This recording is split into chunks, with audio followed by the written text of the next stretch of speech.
Ժողովուրդ օրաթերթը գրում է. Արցախի Հանրապետության նախագահ Սամվել Շահրամանյանին նորից հրավիրել են հարցաքննության։ Հայաստանի Հանրապետության քննչական կոմիտեի զինվորական քննչական գլխավոր վարչություն։ Հարցաքննությունը տեղի է ունենալու առաջիկա շաբաթ։ Ժողովուրդ օրաթերթը գրում է. Վարչապետ Նիկոլ Փաշինյանի մայիսի 29-ին արած սուր եւ սկանդալային գրառումը լուրջ ալիք է բարձրացրել հասարակական եւ հոգեվոր շրջանակներում։ Մինչդեռ հայ առաքելական եկեղեցին այս պահի դրությամբ պաշտոնական արձագանք չի ներկայացրել։ Օրաթերթի տեղեկություններով ամենայն հայոց կաթողիկոս Գարեգին Բ-ն, որ այժմ գտնվում է արտերկրում, կվերադառնա հաջորդ շաբաթվա վերջին։ Կառավարությունը հաջորդ տարի նույնականացման քարտերի ներդրման նոր համակարգ կմտցնի շրջանառության մեջ, հայտնում է օրաթերթը։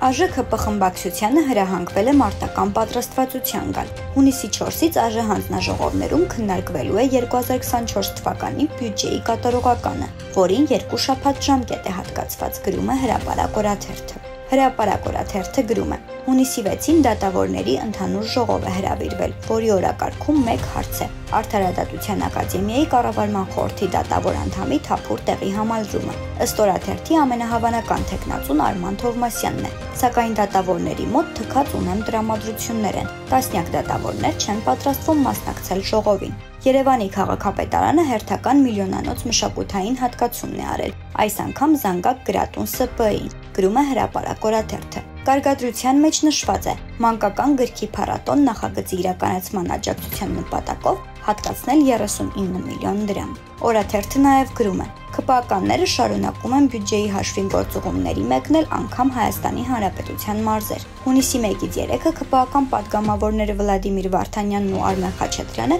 կգործուղվեն Գորիս մասնակցելու հայ-ֆրանսիական համաժողովին։ Այս եւ այլ լուրերին կարող եք ծանոթանալ օրագիր News կայքում։